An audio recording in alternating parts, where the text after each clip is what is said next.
Hablaremos en los siguientes minutos de poetas románticos, en concreto de la segunda generación de poetas románticos. Ya tuvimos un primer programa el curso pasado en el que hablamos de la primera generación. Hoy hablaremos de Shelley, de Keats y de Byron con el profesor Dídac Llorens. Bienvenido. Hola, Isabel. El profesor Dídac Llorens lo es de nuestra universidad, en el Departamento de Filología Inglesa. Con él vamos a hablar de estos poetas que yo no sé si se diferencian o no de los poetas de la primera generación. Me refiero a Blake, a Wordsworth y a Coleridge, de los que ya hablamos en el anterior programa. Sí, bueno, es un poco difícil la agrupación y de hecho el término romanticismo o la designación de todos estos poetas como románticos es posterior al periodo en el que vivieron, ¿no? Hay muchas diferencias entre ellos, pero esta segunda generación, Shelley, Keats y Byron, comparten con Blake, con Wordsworth y Coleridge un nuevo modo de expresión poética basada en la imaginación, en el individualismo y un cambio muy importante respecto a la poesía anterior, que era una poesía muy constreñida, ¿no? Con unas reglas muy ceñidas, una poesía basada en el decoro, y ahora tenemos una poesía más libre y en el que el poeta es un creador, ¿no? Y un revolucionario. Estos serían los puntos que unen a lo que llamamos aquí la primera generación con la segunda generación, este individualismo, esta idea quizá de mayor libertad también a la hora de escribir, pero también es verdad que estas dos generaciones se diferencian por aspectos también destacados. Por ejemplo, podemos decir que tanto Shelley como Keats como Byron tienen una serie de aspectos ideológicos que no estaban en la primera generación. Son mucho más radicales durante toda su vida, porque bien es verdad que los primeros también tuvieron unos comienzos mucho más radicales, pero quizá porque también su vida fue más larga, llegaron a una etapa más conservadora. Estamos hablando, en todo caso, de tres poetas en el que Lord Byron, el mayor en morir, tenía 36 años. Sí. Los demás giraban en torno a los 25 años en el caso de Keats o los 30 en el caso de Shelley. Es decir, eran hombres jovencísimos que casi parece mentira todo lo que hicieron a lo largo de su vida con tan pocos años. Sí, ya hablamos de que el inicio del romanticismo está muy asociado a las revoluciones, la Revolución Americana y la Revolución Francesa. Blake, Wordsworth y Coleridge estuvieron muy influidos por los ideales revolucionarios. Después, Byron, Shelley y Keats un poco achacaron a sus predecesores que se volvieran más conservadores con el tiempo. Claro, después de los primeros años de la Revolución Francesa vinieron los años del terror y tanto Wordsworth como Coleridge se descolgaron un poco de la influencia revolucionaria. Pero es verdad, como dices, que los poetas de la segunda generación fueron muy virulentos en la defensa de esos ideales y, como decía, achacaron a sus predecesores que se volvieran conservadores, ¿no? Sobre todo dos. En el caso de Byron y de Shelley eran muchísimo más políticos, podemos decir, que en el caso de Keats, que quizás se ocupaba más de lo que era esencia en la poesía. Se ocupó más de su poesía y de la esencia de la poesía que él quería hacer. Sí. También es cierto que Keats, de los tres, era el de origen más humilde, pero también fue un poeta muy preocupado por la injusticia social y por las desigualdades. Y por eso fue muy criticado por sus amistades con políticos progresistas. Incluso desde la prensa o desde la crítica literaria se le criticó muchísimo y se acuñó el término Cockney School para referirse a Keats, también a Leigh Hunt de una manera muy despectiva, para referirse a poetas que por ser de una clase social inferior no podían cultivar la poesía de la misma manera. En todo caso, podemos decir que hay tres rasgos que sí están ahí. Uno sería que son mucho más radicales, sí. Otro sería el ateísmo y otro sería esta preocupación por las clases humildes. Sí, eso lo vemos en la poesía de los tres de una manera muy evidente. Por ejemplo, el tema del ateísmo en el caso de Shelley, que en su época universitaria escribió un panfleto que abogaba por el ateísmo, se llama La necesidad del ateísmo, y por esa razón fue expulsado de Oxford y fue un un texto que le persiguió toda la vida, ¿no? Podemos empezar precisamente por Percy Shelley. Él sí pertenecía a una familia distinguida, se educó en Eton y en Oxford, sí. Y bueno, él vivió gracias a las pensiones y a las herencias de sus familiares, que no eran pocos. Con muy poca edad, porque estamos hablando de cuando escribe La necesidad del ateísmo, él tiene solo 19 años, es decir, es un hombre muy joven. A él le ponen en la tesitura de que le expulsan. Sí. Como su padre es muy influyente, puede conseguir, si él se retracta de lo que ha escrito, volver otra vez. Sin embargo, él no se retracta y esto hace que hasta el fin de sus días, que no son muchos como hemos dicho, pues prácticamente viva separado de su padre y enfadado y en contra de él, y muera así además.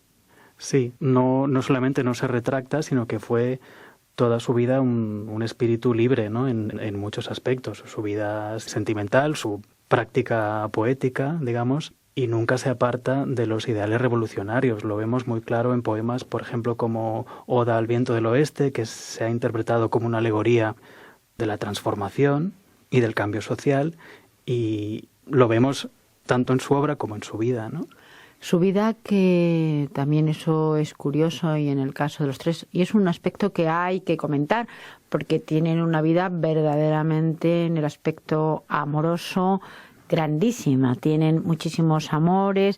Es verdad que en ese momento pues la gente moría muy joven y se les mueren además muchos amores, sí, por los que sienten gran tristeza, pero tienen enseguida otros amores, una vida verdaderamente curiosa que iremos viendo en todos los casos.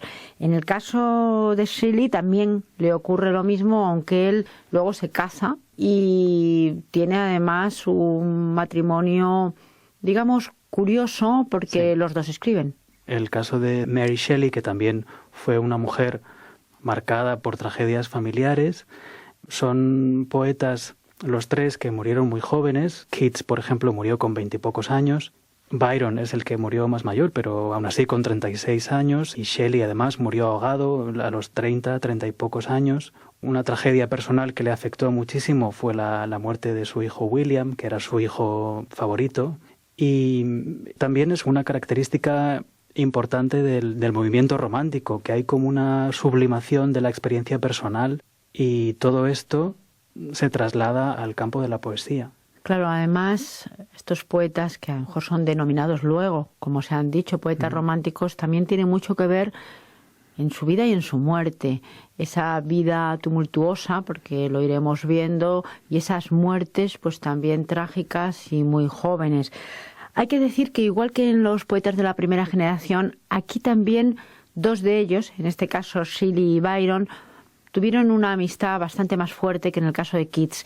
Quizá pueda ser porque pertenecían a clases sociales más parecidas, a pesar de que todos abogaban por los humildes. Muy posible. Hay como una especie de paralelismo entre la primera generación y la segunda. En la primera generación tenemos a Wordsworth y Coleridge, que tuvieron una relación estrecha de amistad y de colaboración literaria. Blake un poco al margen. Y en esta segunda generación tenemos a Byron y a Shelley, que tuvieron también una amistad fuerte, que estuvieron juntos en Italia, y Keats, quizás por su extracción social, también porque Keats tenía un poco de recelo a tener contactos con otros poetas, porque quería ser muy original y no quería que su estilo se contaminara. En el caso de Shelley hay que decir que se va también a Suiza, una vez que tiene que marcharse de Inglaterra. Y allí en Suiza también ocurre algo curioso. Bueno, es una anécdota, pero una anécdota que tuvo sus frutos. En una noche terrible se reúnen Shelley, su mujer, Mary Shelley, y también Byron, y hay alguien más. Sí, estaba Polidori, creo que también el médico de Shelley, ¿no? Y ahí deciden hacer como un concurso de narraciones terroríficas. Es un poco el origen de la novela Frankenstein, y eso lo explica Mary Shelley en el prólogo de su novela, ¿no? de Frankenstein. Y también es el argumento de una película española que se llama Remando al viento, que además es una de las primeras películas en las que aparece Hugh Grant. Creo que es Manuel Gutiérrez Aragón. Por un lado surge Frankenstein, por otro lado el vampiro. Sí. Ambos, es una de las teorías, tampoco podemos decir que sea exactamente así, ambos parece ser basados en la personalidad de Byron. Byron fue una figura que influyó muchísimo a sus contemporáneos y incluso se decía que Byron era el inglés más famoso de Europa. Fue además uno de los primeros autores que se preocupó mucho de su imagen, de su aspecto físico. Por ejemplo, eran de las primeras veces que aparecía un libro con un retrato del autor en la primera página. Y sí, es un nuevo modelo de autor también muy asociado a este espíritu romántico. Este espíritu romántico y aventurero, en el caso tanto de Byron como de Shelley, además muy implicados en las revoluciones de la época, porque hay que recordar que en esa época Italia, luego Grecia, en el caso de Byron él muere antes de poderse incorporar a la revolución griega. También son gente que viaja. Byron recorre España y también escribe sus impresiones por España, hasta creo que se entrevista con el general Castaños. Tenemos que recordar que ahí estaba la guerra de independencia española por medio. Es decir, un hombre que vive mucho la época. Es verdad que, por ejemplo, en este cuadro del que hablamos, pues si lo ves, es un hombre extremadamente guapo, se parece un poco a Rodolfo Valentino, lo recuerda, aunque él tenía un defecto que también lo acompañó, un defecto físico me refiero, nació con un pie con una malformación que también le acompaña a lo largo de su vida y también le producen una especie de retos, porque son gente que tiene siempre que estar como saltando vallas continuamente. Sí, la figura de Byron es muy interesante y también tiene una parte legendaria, ¿no? Fue un aventurero, fue una persona que viajó muchísimo, viajó por toda la Europa mediterránea, que llevó sus ideales hasta el final y, como decía también antes, sería un poco la personificación de lo que entendemos por héroe romántico, ¿no? O incluso el héroe que se llama byrónico, ¿no? Un hombre melancólico, idealista, a veces un poco violento, un poco cruel, que tiene un sentimiento de culpa, que se siente agraviado por la sociedad en la que vive, y ese héroe romántico lo vemos en las primeras obras de Byron, que son poemas narrativos, y ahí vemos muy claro que es un héroe romántico o un héroe byrónico en el personaje principal, en el narrador. Tenemos además que son personajes, son personas ellos, porque se convierten en personajes ácidos. Por ejemplo, él escribe un libro de poemas, su primer libro de poemas, Horas de ocio, que no tienen demasiada buena acogida por parte del público, y entonces enseguida hace una composición satírica, se le llama Bardos ingleses y críticos escoceses, que tiene más aceptación, pero que en realidad es contra los que le habían criticado. Y también ahí vemos una cosa interesante, y es que la mayoría de poetas románticos rechazaron la poesía anterior, la poesía del siglo XVIII, la poesía de Dryden, de Pope, pero Byron no la llega a rechazar del todo y toma de esos poemas de Pope o de Dryden el espíritu satírico, y lo vemos en ese título que tú has mencionado, y ahí, por ejemplo, satiriza a Coleridge, a Wordsworth. Podemos decir que sus poemarios, los que han quedado quizá y han resistido mejor el paso del tiempo, sería Don Juan o El Corsario. Son poemas que formalmente están muy bien escritos, también, por supuesto, los de Shelley y los de Keats, pero quizás también tiene que ver la personalidad de Byron. En el caso de Byron hemos destacado el Don Juan o El Corsario y estas primeras obras. En el caso de Shelley hemos hablado de la necesidad del ateísmo como una obra que le hizo salir de donde él estaba en ese momento estudiando, de su país, y le llevó a otra vida. Pero podemos decir que entre sus piezas líricas hay que destacar, por ejemplo, El Prometeo desencadenado o Adonais. A mí me gusta especialmente la Oda al viento del oeste, porque creo que resume muy bien el espíritu romántico, esa conexión del yo lírico con el mundo exterior de la naturaleza está llevada a su máxima expresión. Se ha escrito mucho sobre ese poema, interpretándolo de maneras muy distintas, pero siempre insistiendo sobre la idea de la revolución, de la transformación y del cambio social. ¿Y en el caso de Keats? Yo destacaría, por ejemplo, la Oda a una urna griega.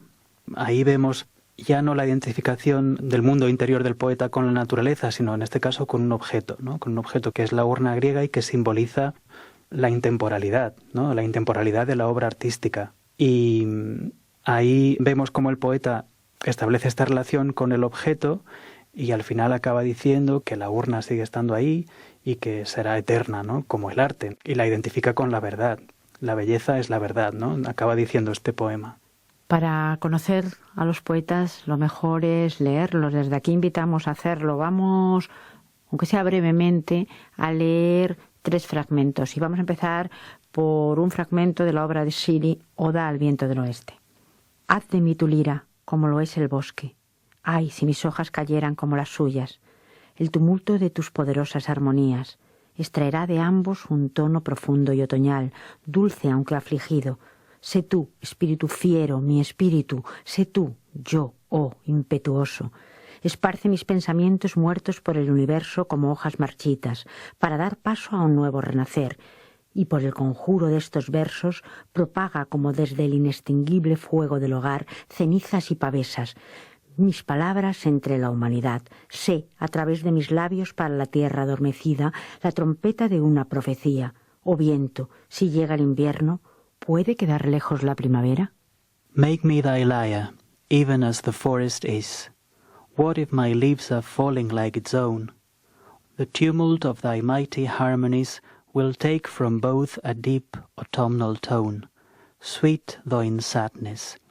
Be thou, spirit fierce, my spirit, be thou me, impetuous one. Drive my dead thoughts over the universe like withered leaves to quicken a new birth, and by the incantation of this verse scatter, as from an unextinguished hearth, ashes and sparks, my words among mankind. Be through my lips to an awakened earth the trumpet of a prophecy. O wind, if winter comes, can spring be far behind? Vamos a continuar con Oda a una urna griega de Keats. Oh forma ática, bella actitud con un patrón entretejido de marmóreos hombres o mujeres, con ramas del bosque y hollada hojarasca. Tú, forma silente, nos incitas a pensar igual que la eternidad, fría, pastoral. Cuando la edad tardía extinga esta generación, tú permanecerás en el fárrago de desdichas diferentes a las nuestras. Amiga del hombre al que le dices, la belleza es verdad, la verdad belleza. Eso es todo lo que sabéis aquí en la tierra y todo lo que precisáis saber. O Attic shape, fair attitude, with breed of marble men and maidens overwrought, with forest branches and the trodden weed, thou, silent form, dost tease us out of thought, as doth eternity. Cold pastoral, when old age shall this generation waste, thou shalt remain, in midst of other woe than ours, a friend to man, to whom thou sayest, beauty is truth, truth beauty. That is all ye know on earth, and all ye need to know. Vamos a acabar con Byron. Dicen que la esperanza es alegría. Y todo lo que más ama la memoria fue una vez nuestra única esperanza. Y toda esa esperanza adorada y perdida se ha derretido en el recuerdo. Ay, todo es una ilusión. El futuro nos engaña desde la distancia y no podemos ser lo que recordamos si nos atrevemos a pensar en lo que somos. And all that memory loves the most was once our only hope to be, and all that hope adored and lost hath melted into memory. Alas, it is delusion all, the future cheats us from afar, nor can we be what we recall, nor dare we think on what we are. Estos poemas, junto a muchos otros, los pueden encontrar en Poesía Romántica Inglesa. Poesía Romántica Inglesa es una antología bilingüe, y allí lo pueden leer en los 2 idiomas. La edición es de Antonio Ballesteros González, compañero de la UNED, y además con esta antología se pueden acercar a los poetas y hay que leer poesía. Sí, es una edición estupenda, muy completa y muy recomendable. Pues acérquense también a estos poetas románticos ingleses. Gracias. Gracias, Isabel.